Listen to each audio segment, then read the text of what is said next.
नमस्ते दोस्तों, स्वागत है आपका हमारे YouTube channel Hindi medium biology में। यहाँ आज हम कक्षा 11वीं के अध्याय 2 को पढ़ेंगे। ठीक है, इसमें मैंने आपको भाग 10 तक पढ़ा दिया है। आज हम आपको भाग 11 को पढ़ाएंगे। ठीक है, उम्मीद है कि आपने भाग 10 तक अच्छे से पढ़ा होगा, अच्छे से समझा होगा। ठीक है, तो आज हम भाग 11 को पढ़ेंगे। अगर इससे पहले वाले भागों को आपने नहीं पढ़ा है तो आप पहले उनको पढ़ो, फिर भाग 11 को पढ़ना, तो आपको सारी चीज़ें अच्छे से समझ में आएंगी। ठीक है, तो भाग 10 में हमने जंतु जगत और पादप जगत के बारे में पढ़ा था। आज जो हम वायरस और वायराइड के बारे में पढ़ेंगे, और इसके अगले वाले भाग यानी कि भाग के बारे में हम लोग लाइकेन और प्रोटन्स के बारे में पढ़ेंगे। ठीक है, तो चलिए देखते हैं वायरस। विटेकर के द्वारा जो पांच जगत वर्गीकरण दिया गया था, ठीक है, उसमें जो वायरस को या वायराइड सबको नहीं रखा गया था। क्यों नहीं रखा गया था? क्योंकि ये वास्तविक रूप में जीवित नहीं होते हैं। ठीक है, तो क्यों नहीं रखा गया था? क्योंकि ये वास्तविक रूप में जीवित नहीं रहते हैं। ठीक है, जैसे देखिए, जैसे जब ये मेजबान के शरीर के बाहर रहते हैं, ठीक है, जब ये मेजबान के शरीर के बाहर रहते हैं तब ये निर्जीव होते हैं।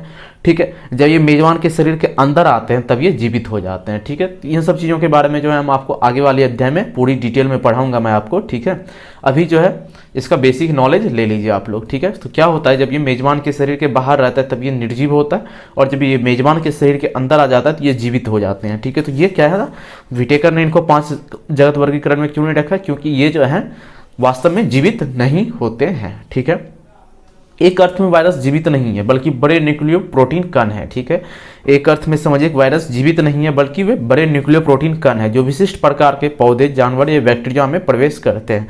जो क्या कहते हैं, विशिष्ट प्रकार के पौधे, जानवर या बैक्टीरिया में प्रवेश करते हैं और नए वायरस कण बनाने के लिए गुना करते हैं। और क्या कहते हैं, नए वायरस कण बनाने के लिए गुना करते हैं। ठीक है, किसी भी पौधों में, जानवर में, बैक्टीरिया में वो क्या करते हैं, प्रवेश कर जाते हैं और वहाँ पे वो नए वायरस कण बनाते हैं। ठीक है, वायरस खुद को दोहराने के लिए मेजबान कोशिका की मशीनरी का उपयोग करते हैं। ठीक है, वायरस जो है खुद को दोहराने के लिए, खुद को बड़ा करने के लिए, ठीक है, 1 से 2, 2 से 4 बनाने के लिए जो है किसका उपयोग करते हैं?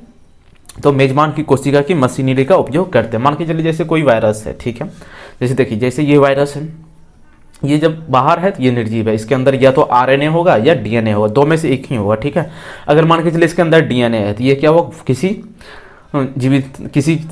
जीव के शरीर के अंदर गया। ठीक है, जब ये किसी शरीर के अंदर गया, मेजबान के अंदर गया, तो क्या करेगा ये कि इसका डीएनए जो है, ठीक है, और मेजबान के डीएनए उसके साथ ये मिल जाएगा और उसके साथ जो है अपना उसकी मशीनरी का उपयोग करके उसके जैसा बन जाएगा। ठीक है, तो वहाँ जो है मेजबान का जो डीएनए है वो कंफ्यूज हो जाता है कि हमारा डीएनए है, दूसरे का डीएनए, उसको लगता है कि ये मेजबान का ही डीएनए है, और उसको क्या कहते हैं, वो अपने साथ इस वायरस के डीएनए को भी अपने साथ बांध लेता है। ठीक है, जिसकी वजह से जो है जब वायरस का डीएनए जब बंध जाता है मेजबान के डीएनए में, ठीक है, तो उसके बाद क्या करता है, उसका सारा जो मशीनरी होता है, जो भी वो उनका मशीनरी होता है कोशिका के अंदर, उनका ये उपयोग करता है और उस कोशिका को नष्ट करने लगता है। ठीक है, इसी तरह से पूरे शरीर में ये फैलता है और सारी कोशिका को, पूरे शरीर की, मेजबान की सारी कोशिकाओं को नष्ट करने लगता है, पूरे शरीर की कोशिकाओं को नष्ट करने लगता है और अंत में जो मेजबान को मार देता है। ठीक है, अंत में क्या करता है, मेजबान को मार देता है। ठीक है, तो वही यहाँ पे लिखा है कि वायरस खुद को दोहराने के लिए मेजबान कोशिका की मशीनरी का उपयोग करते हैं और अंत में मेजबान को मार देते हैं। ठीक है,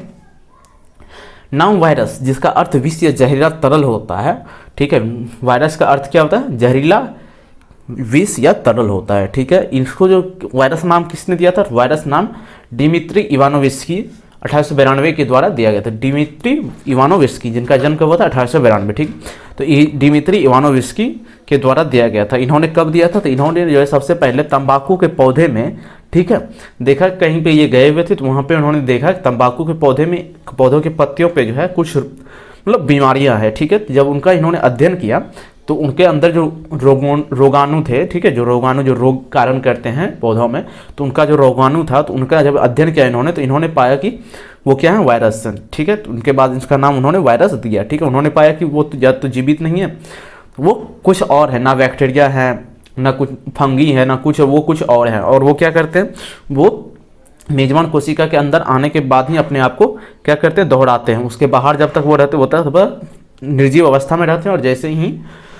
इसके अंदर आते हैं, ठीक है, मेजबान कोशिका के अंदर आते हैं, वो जीवित अवस्था में हो जाते हैं। तो उनका नाम इन्होंने क्या दिया, वायरस दिया। तो ठीक है, तो सबसे पहले कहाँ पे ये मिला था, तो तंबाकू के पौधे में मिला था। ठीक है, तो जिसको कि तंबाकू मोजाक वायरस भी कहते हैं, उस रोग को क्या कहते हैं, तंबाकू मोजाक वायरस भी कहते हैं, जो कि तंबाकू में होता है। ठीक है, इनके माप वायरस का जो माप है बैक्टीरिया से छोटे पाए गए हैं। क्यों छोटे पाए गए? क्योंकि ये बैक्टीरिया प्रूफ फिल्टर से भी गुजर गए थे, क्योंकि जो ये बैक्टीरिया है उसके अंदर भी चले जाते हैं, ठीक है, बैक्टीरिया जो होता है उसके अंदर भी घुस जाते हैं। ये क्या है, उससे भी छोटे, बैक्टीरिया से भी आकार में माप में क्या है, छोटे हैं, ठीक है। देखिए M.W. बेजोरनिक, ठीक है, M.W. बेजोरनिक 1898, ठीक है। आपको साइंटिस्ट का नाम याद रखना है, कभी कभी जो ये आपको ऑब्जेक्टिव में पूछा जा सकता है, ठीक है। तो M.W. बेजोरनिक ने प्रदर्शित किया कि M.W. बेजोरनिक ने बताया कि तंबाकू के संक्रमित पौधे के अक्र से, तंबाकू का जो संक्रमित पौधा उसके अक्र से भी जो है, अगर उसका अक्र जो उसका रस जो है, ठीक है, उस पौधे का रस जो कि संक्रमित पौधा उसका रस अगर किसी स्वस्थ पौधे पर गिरता है, ठीक है, तो वो भी संक्रमण हो जाता है, ठीक है। जो स्वस्थ पौधे पे, जिस स्वस्थ पौधे पे संक्रमित पौधे का रस गिरेगा वो भी संक्रमित हो जाएगा, जिसे तरल पदार्थ कहा जाता है, ठीक है। अक्र को क्या कहते हैं, तरल पदार्थ कहते हैं, रस कहते हैं, ठीक है। जिसे कॉन्टेगियम विवम फ्लूइड, ठीक है, ये आपको याद रखना है, जिसे कॉन्टेगियम विविम फ्लूइड मतलब संक्रमण जीवित द्रव्य कहा जाता है, ठीक है। W.M. स्टैनली ने दिखाया था कि वायरस को रवेदार बनाया जा सकता है। W.M. स्टैनली ने क्या दिखाया था कि वायरस को रवेदार बनाया जा सकता है, और रवे में बड़े पैमाने पे प्रोटीन होता है, ठीक है, और रवों में क्या होता है, बड़े पैमाने पर प्रोटीन होता है। वे अपने विशिष्ट मेजबान सेल से बाहर, सेल के बाहर निष्क्रिय होते हैं, ठीक है। जैसा मैंने आपको पहले ही बताया, वे अपने विशिष्ट जो मेजबान सेल होते हैं, मेजबान कोशिका जो होते हैं उसके बाहर क्या होते हैं, वो निष्क्रिय होते हैं, और मेजबान कोशिका के अंदर आने के बाद सक्रिय हो जाते हैं, ठीक है। वायरस बाध्यकारी परजीवी है। वायरस क्या है, बाध्यकारी परजीवी है। प्रोटीन वायरस के अलावा आनुवांशिक सामग्री भी होते हैं। प्रोटीन वायरस के अंदर जो प्रोटीन होता है, ठीक है, उसके अलावा वायरस के अंदर आनुवांशिक सामग्री भी होता है, जो कि आरएनए या डीएनए हो सकती है, जो कि आरएनए या डीएनए हो सकती है। किसी भी वायरस में या तो आरएनए होगा या डीएनए होगा, ठीक है, दोनों एक साथ नहीं होते। तो वही यहाँ पे लिखा हुआ है, ठीक है, कि किसी भी वायरस में आरएनए और डीएनए दोनों नहीं होते हैं। दोनों में से क्या होगा, एक ही होगा। कोई भी वायरस या तो उसमें एक आरएनए होगा या तो फिर डीएनए होगा, दोनों एक ही वायरस में नहीं हो सकते हैं, ठीक है। वायरस गैर कोशिकीय जीव होते हैं। वायरस कैसे जीव होते हैं, वायरस गैर कोशिकीय जीव होते हैं, जिनकी विशेषता जीवित कोशिका के बाहर एक अक्रिय रवेदार संरचना होती है, ठीक है। जिनकी विशेषता क्या होती है, वो जीवित कोशिका के बाहर कैसे होते हैं, एक अक्रिय मतलब निष्क्रिय होते हैं, निष्क्रिय रवेदार संरचना होती है, ठीक है। एक वायरस एक न्यूक्लियोप्रोटीन है और आनुवांशिक सामग्री संक्रामक है, ठीक है। एक वायरस क्या है, एक न्यूक्लियोप्रोटीन है, ठीक है, जैसा कि मैंने ऊपर भी बताया आपको, और क्या है, आनुवांशिक सामग्री संक्रामक है, ठीक है। इन सबको जो हम आगे आने वाले अध्यायों में डिटेल में पढ़ेंगे, ठीक है। अभी हम यहाँ पे बेसिक नॉलेज ले रहे हैं, ठीक है। अगर आपके मन में कोई सवाल आ रहा है, ठीक है, तो आप उसको कमेंट बॉक्स में पूछें, ठीक है। सामान्य तौर पर पौधों को संक्रमित करने वाले विषाणुओं में एक ही आरएनए और वायरस होते हैं, ठीक है। सामान्य तौर पर पौधों को अगर संक्रमित करने वाले जो विषाणु होते हैं, जो कि वायरस होते हैं, उसमें या तो एक आरएनए होगा या फिर एक डीएनए होगा, ठीक है, दोनों एक नहीं हो सकते, ठीक है। एक ही आरएनए और वायरस होते हैं जो जानवरों को संक्रमित करते हैं, या तो एक आरएनए या डबल स्टैंडर्ड डीएनए होते हैं, ठीक है। देखिए अभी जो हम पढ़, इससे पहले जो हमारा मान के चलिए, जब तक जहाँ हमने पादप जगत पढ़ा वहाँ विटेकर का 5 जगत वर्गीकरण खत्म हो गया, ठीक है। वहाँ तक मतलब वहाँ मान के चलिए ये अध्याय ही खत्म हो गया। ये जो हम पढ़ रहे हैं ये एक्स्ट्रा पढ़ रहे हैं इसमें, ठीक है, जिसको कि आर एस विटेकर ने नहीं बताया था। विटेकर ने जो अपने 5 जगत वर्गीकरण में नहीं इसको शामिल किया था, फिर भी हम इसका थोड़ा बहुत नॉलेज ले रहे हैं, ठीक है, जिसको कि हम आगे आने वाले अध्यायों में अच्छे से पढ़ेंगे, ठीक है। देखिए वायराइड, वायराइड क्या है, तो वायराइड टी.ओ. डाइनर ने सन 1971 में एक नया संक्रामक खोजा जो कि वायरस से भी छोटा था। देखिए जितने भी साइंटिस्ट के नाम हैं, ठीक है, उस सारे साइंटिस्ट के नाम को आपको याद रखना है, ठीक है। एनसीईआरटी में जो भी साइंटिस्ट के नाम दिए जाते हैं वो जो होते हैं वो क्या होते हैं, महत्वपूर्ण होते हैं, वो आपके ऑब्जेक्टिव प्रश्न में आ सकते हैं, ठीक है। तो आपको जो है साइंटिस्ट के नाम, जो वैज्ञानिकों के नाम जो हैं उसको याद रखना है, ठीक है। तो टी.ओ. डाइनर वायराइड का खोज किसने किया था, टी.ओ. डाइनर ने किया था। कब किया था, तो 1971 ईस्वी में किया था, ठीक है। तो टी.ओ. डाइनर ने सन 1971 ईस्वी में एक नया संक्रामक खोजा जो कि वायरस से भी छोटा था। वायराइड क्या था, वायरस से भी छोटा था, और इसका खोज किसने किया था, टी.ओ. डाइनर ने किया था। और कब किया था, तो 1971 ईस्वी में किया था, ठीक है। जिसके कारण पोटैटो स्पिंडल ट्यूबर नामक बीमारी होती थी। जिसके कारण क्या है, वायराइड के कारण कौन सी बीमारी होती है, पोटैटो स्पिंडल ट्यूबर, और ये किस में होगी, तो पोटैटो मतलब आलू में होगी, ठीक है। तो जिसके कारण क्या, पोटैटो स्पिंडल ट्यूबर नामक बीमारी होती थी। आपको बीमारी का नाम याद रखना है, ठीक है। वायराइड के कारण कौन सी बीमारी होती है, तो पोटैटो स्पिंडल ट्यूबर होती है, ठीक है। इससे पहले हम लोग वायरस के बारे में पढ़ा, तो वायरस के कारण तंबाकू के पौधे में कौन सा बीमारी होता है, तंबाकू मोजैक वायरस के कारण होता है, ठीक है। तो अगर आपसे पूछा जाए कि तंबाकू में किस वायरस के कारण बीमारी होती है, तो तंबाकू मोजैक वायरस के कारण तंबाकू में बीमारी होती है, ठीक है। उसी तरह से अगर पूछा जाए कि वायराइड के कारण कौन सी बीमारी होती है, तो पोटैटो स्पिंडल ट्यूबर नामक बीमारी होती थी, ठीक है। वायराइडों में आरएनए तथा प्रोटीन आवरण जो वायरस में पाए जाते हैं उनका अभाव होता है। वायराइड में क्या होता है, एक आरएनए और प्रोटीन आवरण जो होता है जो कि वायरस में पाया जाता है उनका क्या होता है, अभाव होता है। कहाँ अभाव होता है, तो वायराइड में जो है उनका अभाव होता है। ठीक है, उम्मीद है कि आपको ये सारी चीज़ें अच्छे से समझ में आई होंगी।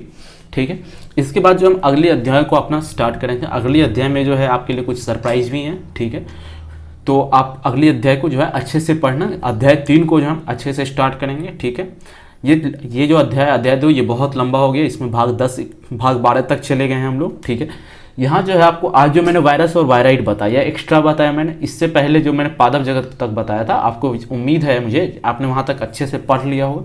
ठीक है, ये जो वायरस और वायराइड बताया मैंने आपको, ये जो है क्या है, विटेकर के द्वारा जो 5 जगत वर्गीकरण था उसके अंदर ये नहीं आता है। ठीक है, 5 जगत वर्गीकरण जो विटेकर ने दिया था उसके अंतर्गत ये नहीं आता है, लेकिन फिर भी आपको ये पढ़ना है। ठीक है, तो इसको जो हम आगे आने वाली अध्यायों में जो है पूरे डिटेल में पढ़ेंगे। ठीक है, अभी जो हम इसका बेसिक नॉलेज ले लिए हैं। ठीक है, कल जो है मैं आपको किसके बारे में पढ़ाऊंगा, लाइकेन के बारे में, प्रोसन के बारे में पढ़ाऊंगा। उसके बाद जो हमारा ये चैप्टर जो है फिनिश हो जाएगा। ठीक है, ये चैप्टर जो है समाप्त हो जाएगा। उसके बाद जो है हम अध्याय 3 को पढ़ेंगे। ठीक है, अगर आपके मन में कोई प्रश्न है, कोई सवाल है, आप उसको कमेंट बॉक्स में लिखिए। ठीक है, अगर आपको फिर भी कोई डाउट है तो आप सीधा मुझे इंस्टाग्राम पे मैसेज कर सकते हो। इंस्टाग्राम का लिंक आपको डिस्क्रिप्शन बॉक्स में मिल जाएगा। ठीक है, अगर वीडियो पसंद आया तो अपने दोस्तों के साथ भी शेयर करें और वीडियो को लाइक ज़रूर करें। ठीक है, अगर मेरे द्वारा पढ़ाया गया आज की क्लास आपको अच्छी लगी, ठीक है, आज का नोट्स जो मैंने आपको दिया ये अच्छा लगा आपको, तो आप हमारे इस चैनल को सब्सक्राइब करें और बेल आइकन को दबा दें, जिससे कि मैं जब भी वीडियो अपलोड करूँ आपको सबसे पहले नोटिफिकेशन मिल जाए। ठीक है, मिलते हैं फिर कल, तब तक के लिए बाय।